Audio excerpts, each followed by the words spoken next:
Hello again, this is Paola Sur and this is the Momxious Talk. Today we're going to talk about meditation and I have a great guest and we're going to learn a lot of techniques and let's talk about the myths around meditation for the anxious. So I hope you enjoy it. Hello, I am Paola Sur. I am an anxious mom and a writer and I invite you to rethink anxiety with me. Welcome to the Momxious Talk. So here's the thing. I know whenever you talk about anxiety or mental health, everybody will tell you, oh, you should meditate. Oh, meditation is the best. But when you're an anxious person, of course you say like, oh, hold on a second, meditation, I don't know if I can do that. Because you think that meditation means to quiet your mind completely. And so what an anxious gonna do? Just how you wanna get your mind to just get all these thoughts to shut up? I think that was the biggest concern for me when I started to think about meditation. I was very resistant, and I know a lot of you are very resistant to it. But I gotta tell you, meditation is something that will help you not only with anxiety, but with a lot of other things. In my case, I do meditation for creativity as well, for regain my center, and it took me a lot of practice to get to the point that I know when and how to meditate.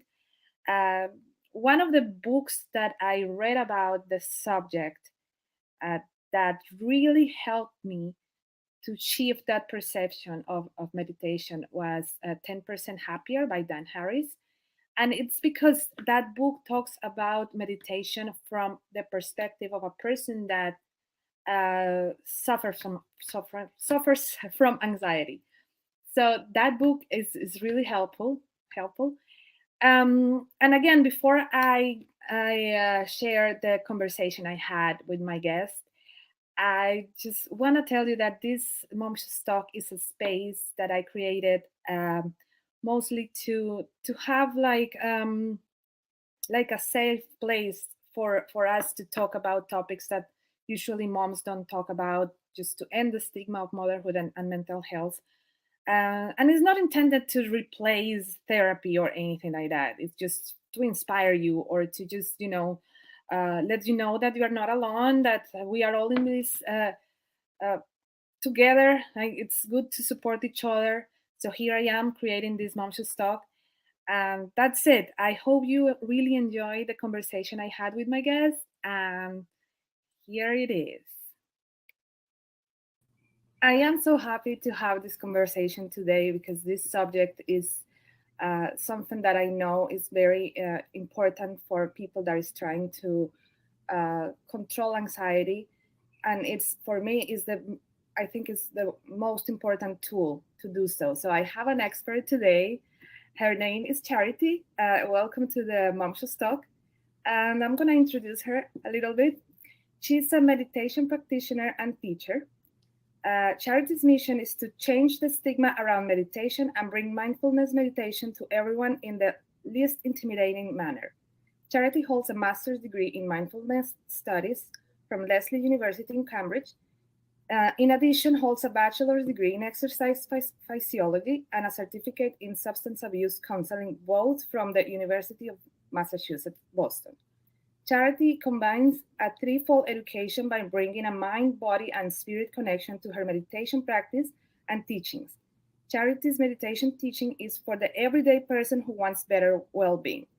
So, thank you for being here, and let's talk about this the stigma, as you mentioned. Why do you think there is a lot of stigma around meditation? Good. Thank you for having me. I'm so happy to be here and to have this conversation. I think the stigma around meditation has to do with how it's been perceived, especially in like where we see it on movies or, especially thinking about the Buddha and Buddhism and everything, that people think it has to be this like grandiose practice. And I think one of the biggest things, the misconceptions about mindfulness is that you're not supposed to have thoughts. And that's the first thing I tell people is that's impossible. we always are having thoughts. The goal of my meditation is not about clearing your thoughts. Even when we're like sleeping, we're dreaming, we're having thoughts. So it's impossible to have that. So I think that's one of the scariest things, is that people think they have to clear their thoughts. And so then when their thoughts aren't cleared, when they're meditating, they think they're doing it wrong. So I like to always teach people how to really, it's about embracing your thoughts and sitting back and observing your thoughts. And that's an important, I think it's very important, because, anxious people like me, we tend to think that, we have a lot of thoughts that are colliding in our head. So what advice do you give to a person, an anxious person, to just forget about that issue and just start meditating? Right. So I would first say my first thing would be to release any expectations of what the outcome of the practice is going to be, right? Because we hear about meditation is going to take away your anxiety. And it might help you learn to cope with your anxiety, but it not necessarily will take it away. So that's what I like. Really, the first thing I ask of everybody is to let go of expectations. So one of the wonderful things about meditation practice is having an anchor. So if you think about an anchor, can be a few things in meditation. It's your breath. Usually that's the most common anchor. And then there's mantras. And then there's perhaps a focal point you want to be doing. So when someone is very anxious, I will give them, depending on, sometimes it's hard for an anxious person to even focus on their breath, and that sometimes causes even more anxiety. So I always, figure out the person's need. But say if it's a mantra, I will, say it's like, peace begins with me, right? So it's just like, that's your anchor. So when those anxiety thoughts start to come flooding in, once you catch yourself in them, go back to your anchor. And if that anchor is the mantra of peace begins with me, that's where you're releasing the anxiety thoughts. So having that focus, whether it's your breath, any type of anchor, that is, I think, the most helpful for somebody with anxiety, because what happens then is when you're in that practice of meditation, you're practicing that, it just sometimes innately overflows into your everyday life. We like to say off the cushion in meditation, so that when you're around the house and you got a lot of things going on and those anxious thoughts flood in, you can remind yourself, ooh, I'm really anxious. Let me have a focus point, and to start to bring yourself down from that anxious thoughts. And so whether it's a mantra that you like to have or just taking a few moments to breathe, that can be very helpful with anxiety. Another thing, I don't know, for me, for example, sometimes when I run, I like to run. Yeah. And that's, sometimes I meditate while I'm running. And I think that's another misconception, that you have to always be sitting in the chair and do the pose. And so explain us a little bit about how a person can meditate. Absolutely. And it's running was my first step into really meditation practice. I used to be a big runner. And then when I stopped running, I really missed that meditation aspect of running. So that's when I really started sitting, because for years I tried to sit and meditate and it didn't work for me. And so I got that sense when I was running. So that's when I really started to sit and meditate. But there's so many different ways. So there's walking meditation that people do. And you may see it sometimes where people, it looks like they're like zombies walking around, but they're actually just kind of walking up and down, or there's a labyrinth that they'll walk around, and it just keeping them in focus. If you follow me on Instagram, you'll see that I post pretty much on a daily basis me drinking a cup of coffee. And that is my meditation practice of just focusing in on the coffee, tasting it. How does the coffee taste? Smelling it, the warmth of the mug. That is just bringing me into a focus, and it's allowing me to just, for even if it's a minute, I am meditating. I'm just focusing on that present moment of my hot coffee. So really, I think, it doesn't have to be sitting. And, sitting, I cannot do that lotus pose that you see people doing. And I don't go when I meditate or anything. And I don't hold my hands up or anything like that. It's where I feel comfortable to find either a place, or sometimes it's lying down, if I'm just had a day and I want to lie down. So there's so many different ways of meditating. I actually have a little tip. Can I give you a little tip Yes, for meditating? yeah. That I think it might be very helpful for moms who, especially school pickups or anything, is add a stoplight, right? So you get to the stoplight. Don't close your eyes, obviously. Let the kids scream or do whatever. I invite you to just hold the steering wheel and breathe. You don't have to close your eyes. Just breathe until that light turns green. That is an amazing tip, because usually I get very stressed when I drive. Right. It's a big issue for me, especially when I'm with the kids, and they are screaming and you're trying to focus. But another thing I wanted, and I love the content that you have in Instagram. I follow you, and I'm gonna leave all your tags and everything in the comments and in the information. But I wanted to tell the audience, how do you work? Because you mentioned that you put the three things, the three aspects. So how do you work with those three aspects? The mind, body, and spirit. So the mind is where I bring in my counseling. I understand a lot of, I take a lot of my counseling trainings and skill sets into understanding, especially with anxiety and depression. So I can be very trauma informed when it comes to meditation, because, trauma can come up when you're quiet. And I think a lot of times individuals who are anxious or something, they might have some underlying trauma. So I always tell people to be mindful of how they're feeling. If they don't feel safe, come out of a meditation or whatever like that. But also having studied, the mind and how it kind of operates and everything, I find it helps me when I'm facilitating a practice.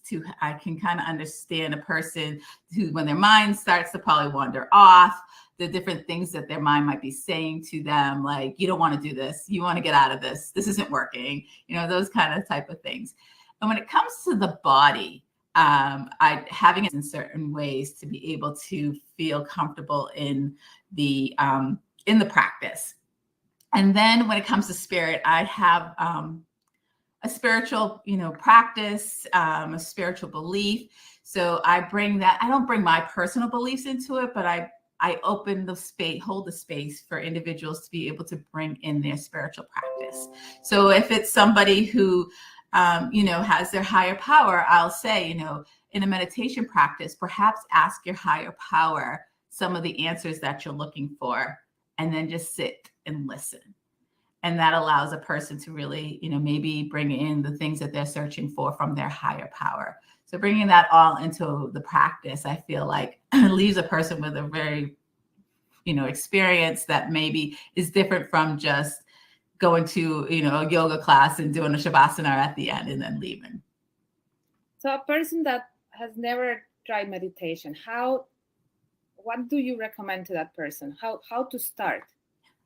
Start small, right? So even if it's a minute, start small. Do not go in saying, I'm going to meditate for 30 minutes.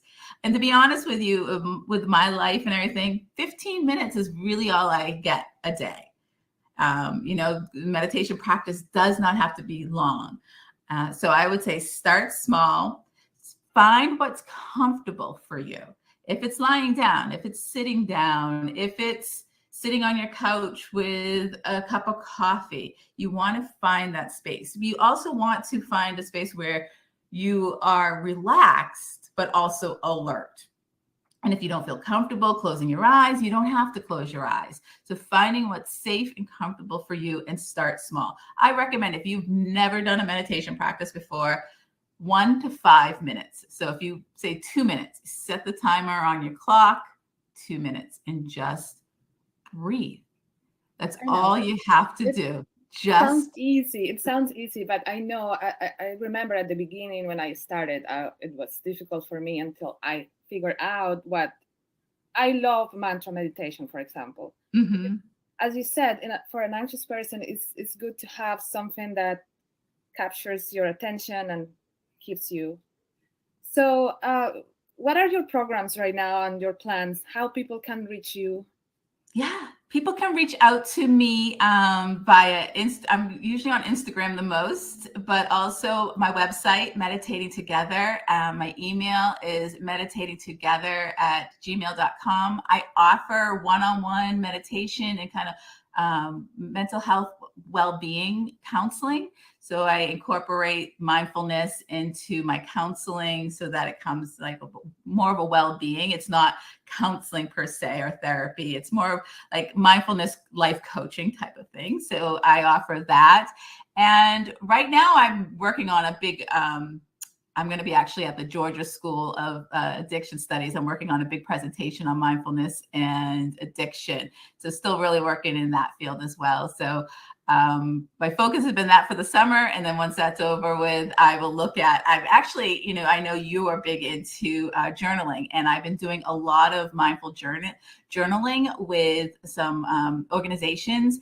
And I've been just getting such great feedback that I think I need to do a program on mindful journaling. That's a Oh, mouthful. wow. You sound pretty busy. Yeah. So I'm out there, trying to do what I can. I know there's, it's a field that's filled with a lot of people. So I'm just trying to make my way in the field.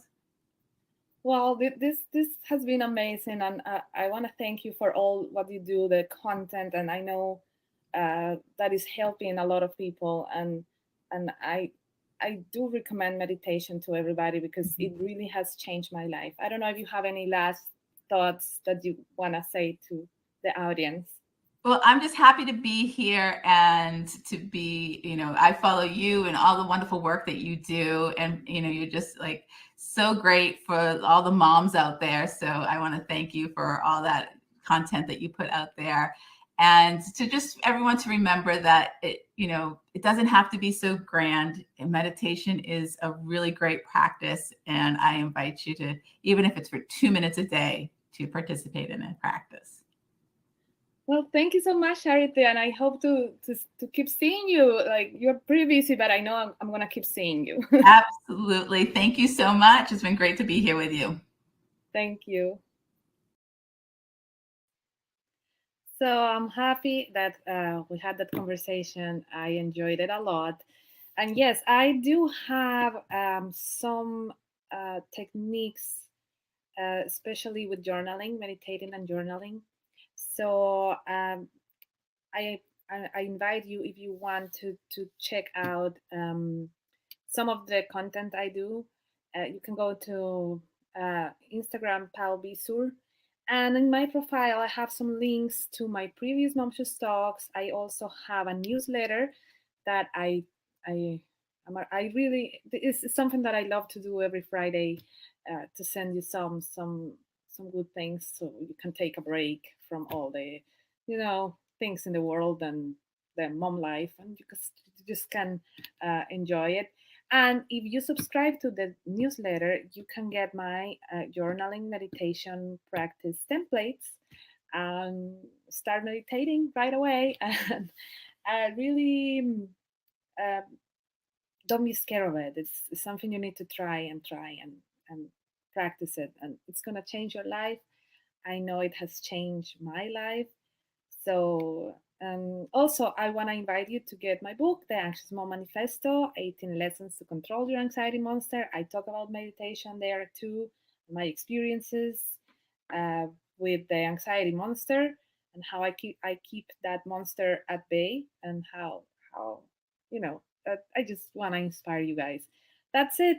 If you only want to see the content related to motherhood and mental health, I also have the Instagram account for Momxious only, because I write and I do other stuff aside from the Momxious community, and I share that on Pau Visur. But if you just wanna follow the Momxious Talk and the Momxious platform, there is Momxious too.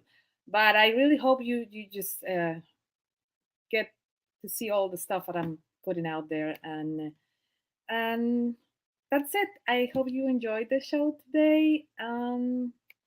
Stay tuned because a lot of other conversations in the Momxious Talk are coming this month. And I hope to see you there. Thank you.